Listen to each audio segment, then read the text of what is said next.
নজর রাখবো এবার আমরা মুর্শিদাবাদের দিকে। সেখানে অধীর চৌধুরীকে ঘিরে গো ব্যাক স্লোগান। বহরমপুরে ইন্দ্রপ্রস্থ এলাকায় সেখানে বিক্ষোভের মুখে পড়তে হয় তাকে। রাস্তা এবং পানীয় জলের সমস্যার পরিদর্শনে অধীর চৌধুরী।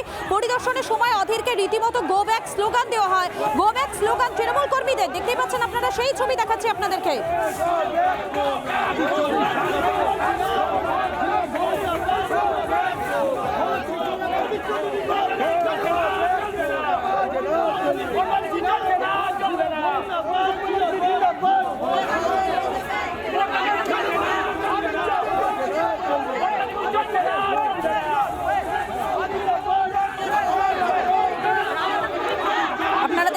সেই ছবি আপনাদের সামনে তুলে ধরছি, যে মুহূর্তে অধীর চৌধুরী তিনি বহরমপুরের ইন্দ্রপ্রস্থ এলাকায় সেখানে যান। সেখানে রাস্তা এবং পানীয় জলের যে সমস্যা, সেই সমস্যা পরিদর্শনের সময় যান তিনি, এবং সেখানে গেলেই তাকে রীতিমতো বিক্ষোভের মুখে পড়তে হয়। পরিদর্শনের সময় অধীরকে ঘিরে গো ব্যাক স্লোগান তৃণমূল কর্মীদের। এ বিষয়ে অধীর চৌধুরী তিনি কি বলছেন, তার কি বক্তব্য শোনাবো আপনাদের।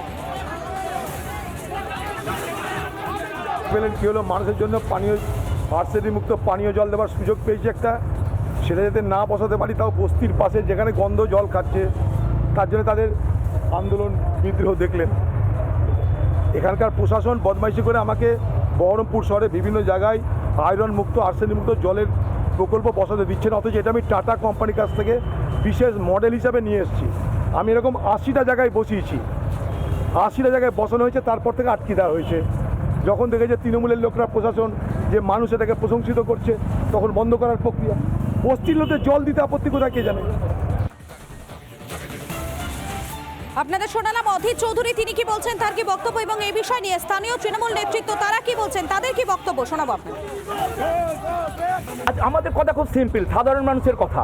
সেটা হচ্ছে আজ 13ই মার্চ 2024, কেন অধীর চৌধুরী এইখানে? এতদিন কোথায় ছিল? উনি যুক্তি দেখাচ্ছেন এই করিনি ওই করিনি, কিন্তু 25টা বছরে উনি কি আসতে পারতেন এই শহরের বুকে? উন্নয়নের নামে যিনি ঝলক দেখাচ্ছেন, 1.5 টাকার বাল্ব কিনে যিনি শহরকে বলেছিলেন উন্নয়ন হয়েছে, উন্নয়ন যদি শিখতে হয় নারুগোপাল মুখার্জির কাছে শিখতে হবে। আর আজকে যিনি ভোটের আইওয়াজ করতে এসছেন কল লাগিয়ে, 1.5 টাকাওয়ালা কল লাগিয়ে, এই রাজনীতি বহরমপুরের শহর মানবে না। এই রাজনীতি স্তব্ধ করে দেবো। আর এই শহরে উন্নয়ন হবে নারুগোপাল মুখার্জির নেতৃত্বে, এই শহরে উন্নয়ন হবে মমতা ব্যানার্জির দৃষ্টি আকর্ষণে, এই শহরে উন্নয়ন হবে অভিষেক ব্যানার্জির অঙ্গুলি হেলনে। টিকিট না পেয়ে তৃণমূলের বিরুদ্ধে ক্ষোভ অর্জুনের। অর্জুন সিং এর বিজেপিতে যোগদান নিয়ে আরো জল্পনা। এরই মাঝে ব্যারাকপুরে বিভিন্ন জায়গায় পড়েছে পোস্টার, এবং সেই পোস্টারে কি লেখা রয়েছে, বিজেপিতে পাল্টিবাজ চাই না, বিজেপিতে দল বদলুদের স্থান নেই। পোস্টারে ছয়লাভ স্টেশন চত্বর। পোস্টার ঘিরে তুঙ্গে উঠেছে রাজনৈতিক বিতর্ক। ব্যারাকপুরের ছবি দেখাচ্ছি আপনাদেরকে। ব্যারাকপুরে সেখানে বিভিন্ন জায়গায় পড়েছে পোস্টার, বিজেপিতে পাল্টিবাজ চাই না, বিজেপিতে দল বদলুদের স্থান নেই। পোস্টারে ছয়লাভ স্টেশন চত্বর। পোস্টার ঘিরে রীতিমতো তুঙ্গে উঠেছে রাজনৈতিক বিতর্ক। টিকিট না পেয়ে তৃণমূলের বিরুদ্ধে ক্ষোভ উগড়ে দিয়েছেন অর্জুন সিং, এবং অর্জুন সিং এর বিজেপিতে যোগদান নিয়ে একদিকে যখন জল্পনা, ঠিক তখনই ব্যারাকপুরের বিভিন্ন জায়গাতে এই ধরনের পোস্টার দেখা গিয়েছে। এবং এই বিষয় নিয়ে ব্যারাকপুরের স্থানীয় বিজেপি নেতা এবং স্থানীয় তৃণমূল নেতা উভয় পক্ষ কি বলছে শোনাবো আপনাদের। দেখুন, এটা তো বিজেপির নাম নিয়ে কেউ পোস্টার করেনি, বা বিজেপির আমার মনে হয় আমাদের সাংগঠনিক পদ্ধতি এরকম কোনো পদ্ধতি নেই যে আমরা পোস্টার দিয়ে সমস্ত জানাবো।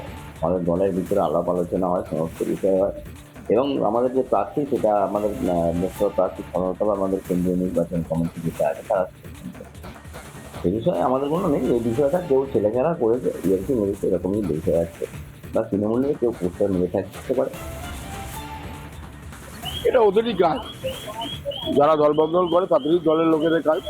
আমরা এইসব ব্যাপারে থাকিও না, আমাদের এইসব ব্যাপারে চিন্তাও নেই, কারণ আমরা আমার ক্যান্ডিডেট নিয়ে আশাবাদী 100% যে আমরা দিচ্ছি।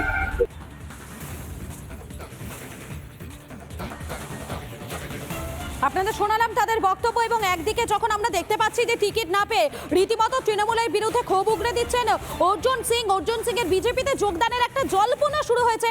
আর সেই জল্পনার মাঝেই ব্যারাকপুরের বিভিন্ন জায়গাতে পড়েছে পোস্টারে ছয়লাভ ব্যারাকপুরের স্টেশন চত্বর, এবং সেখানে কি লেখা রয়েছে, বিজেপিতে পাল্টিবাজ চাই না, বিজেপিতে দল বদলুদের স্থান নেই। পোস্টারে ছয়লাভ স্টেশন চত্বরে পোস্টার ঘিরে তুঙ্গে উঠেছে রাজনৈতিক বিতর্ক। তৃণমূলের যেদিন প্রার্থী তালিকা প্রকাশিত হয় তারপর থেকেই রীতিমতো দলের বিরুদ্ধে ক্ষোভ উগড়ে দিয়েছিলেন অর্জুন সিং। তিনি বারবার বলেছিলেন দলের বিরুদ্ধে বিভিন্ন রকমের কথা আমরা শুনেছিলাম সেক্ষেত্রে, এবং অর্জুন সিং এর বিজেপিতে যোগদান নিয়ে যখন জল্পনা বেড়ে চলেছে ঠিক তখনই ব্যারাকপুরের স্টেশন চত্বরে বিভিন্ন জায়গাতে পোস্টার মিলেছে এবং সেই পোস্টারে লেখা রয়েছে বিজেপিতে পাল্টিবাদ চাই না।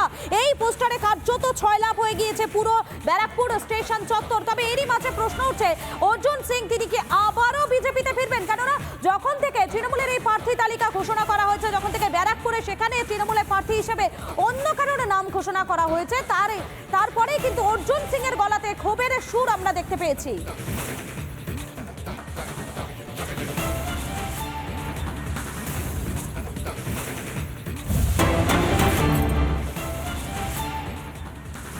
আর এই মুহূর্তে আমরা সরাসরি নজর রাখি, চলুন আলিপুর দুয়ারের দিকে। আলিপুর দুয়ারে সেখানে প্রচারে বিজেপি জয়গাতে, সেখানে ভোট প্রচারে বিজেপি প্রার্থী মনোজ টিগ্গা দেখতে পাচ্ছেন আপনারা।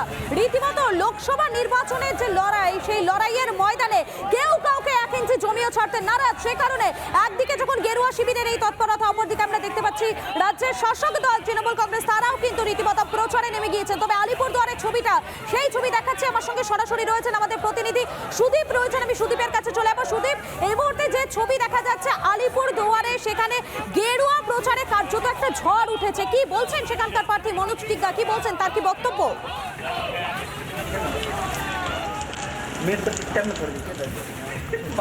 দেখো, লড়াইয়ের ময়দানে কেউ 1 ইঞ্চি জমি ছাড়তে নারাজ। ভুটান সীমান্ত জয়গাতে রীতিমতো ঝড় তুলে দিয়েছে প্রচারে মনোজ টিগ্গা। আমার সরাসরি জেনে জানা যাচ্ছে আমার কাছে যে কি কি ইস্যু নিয়ে তিনি নেমেছে। দাদা, এই ভুটান সীমান্ত জয়গা অনেক রকম ইস্যু রয়েছে, আপনি কি কি প্রচার ইস্যু রেখেছেন? দেখুন, জয়গাঁও এটা বর্ডার এলাকা, আন্তর্রাষ্ট্রীয় বর্ডার এখানে আছে, ভুটান সামনে আছে, লাগোয়া ভুটান আছে। এইখানে অনেক ইস্যু রয়েছে। যেহেতু জয়গাঁওয়ের পরিকাঠামো যেরকম আছে এটাকে পুরসভা ঘোষণা করা উচিত ছিল। আমাদের মাননীয় মুখ্যমন্ত্রী ক্ষমতায় আসার পরে বলছিলেন যে আমরা জয়গাঁওকে পুরসভায় পরিণত করব, কিন্তু আজ পর্যন্ত জয়গাঁওবাসী পুরসভার মুখ দেখতে পারেনি।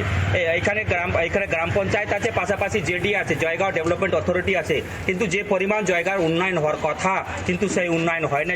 জয়গাঁও ডেভেলপমেন্ট অথরিটি থাকা সত্ত্বেও রাস্তাঘাটের কি অবস্থা আছে, আমরা হেঁটেছি সেই রাস্তায়, পাথর বের হয়েছে, সেখানে বাড়ির আবর্জনাগুলো ফেলে দেওয়া হয়েছে, মানে চারদিকে নোংরা ফেলা আছে। তারপরে এখানকার যিনি জেডিএ চেয়ারম্যান ছিলেন উনি বলেছিলেন যে আমি জয়গাঁওকে গ্রিন সিটি হিসাবে ডেভেলপ করব, কিংবা এখানে পরিষ্কার পরিচ্ছন্ন রাখবো। পরিষ্কার পরিচ্ছন্ন করার তো দূরের কথা, যেখানে সেখানে আবর্জনা পড়ে আছে, মানুষ সেই যে নোংরার মাধ্যমে কিন্তু মানুষ এখানে অসুস্থ হচ্ছে। বাম আমলে আমরা লক্ষ্য করেছিলাম, বামের মন্ত্রীরা একাধিকবার বলেছে জয়গাঁকে পৌরসভা করা হবে। তৃণমূল আমরা দেখছি যে একাধিকবার তারা বলেছে জয়গাঁয় পৌরসভা করা হবে, কিন্তু জয়গাঁ আর পৌরসভা হয় না। ভোট আসলে শুধু এই ইস্যুটা উঠে, কি বলবেন? দেখুন, ভারতীয় জনতা পার্টি ক্ষমতায় আসলে নিশ্চয়ই জয়গাঁ পৌরসভায় ঘোষণা হবে, কিন্তু ভারতীয় জনতা পার্টি যেটা বলে সেটা করে। ঠিকই যে বামপন্থীরা এখানে 34 বছর ছিল, তার আগে কংগ্রেস ছিল। বামপন্থীরা তো কাজ কি করবে, ওরা তো 34 বছরে আমাদের পশ্চিমবঙ্গকে ডি গ্রেডে রাজ্যে পরিণত করেছে। তো তাদের কাছ থেকে জয়গাঁওকে পৌরসভা ঘোষণা করবে বলে আশা করা যায় না। ওরা আলিপুর দুয়ারকে 34 বছরে পূর্ণাঙ্গ জেলা হিসাবে ঘোষণা করতে পারেনি। যে সরকার জেলা ঘোষণা করতে পারেনি, সে পৌরসভা ঘোষণা কি করবে? বর্তমান সরকারও বলেছিল যে আমরা পৌরসভা করব, কিন্তু আজ পর্যন্ত হয় না। আগামী দিন আমরা নিশ্চয়ই এখানকার পৌরসভার জন্য আমাদের যা নেতৃত্ব আছে, আমাদের সংগঠন আছে, তার উপরে দাঁড়িয়ে আমরা জয়গাঁওকে পৌরসভা ঘোষণা করার জন্য জোরদার আন্দোলন করবো আগামী দিন। মনে হয় আলিপুরদুয়ার জেলা 5টি বাগান বন্ধ পূজার সময় থেকে। শ্রমিকরা ভিন রাজ্যে বাড়ি দিয়েছে, অনেকে খুব সমস্যায় রয়েছে, এখনো কোনো বাগানগুলো খুলছে না। নিশ্চয়ই এখানে আপনার দালসিংপাড়া, জয়গাঁও, কালচিনি, দালসিংপাড়া, তারপরে আপনার রায়মাটাং, কালচিনি বাগান বন্ধ আছে। আমার বিধানসভাও ঢেকলাপাড়া, তারপরে আপনার রামঝোড়া, দলমোর চা বাগান বন্ধ আছে। আমরা বিধানসভায় আমাদের যে ত্রাইডুয়ার্স এবং হিলের যারা বিধায়করা আছি, আমরা একাধিকবার বিধানসভায় আমরা বন্ধ বাগানের ইস্যুগুলো তুলেছি, কিন্তু দুঃখের সাথে বলতে হয় যে যিনি শ্রম মন্ত্রী, লেবার মিনিস্টার রয়েছেন, উনি বিধানসভার সেখানে দাঁড়িয়ে উনি বলেন যে কোনো চা বাগান বন্ধ নেই। আবার উনারাই বলেন যে আমরা চা বাগানগুলো খুলে দিচ্ছি। সরকার এই চা বাগান খোলার জন্য সদিচ্ছা নেই। আমরা চাই যে চা বাগান খুলুক।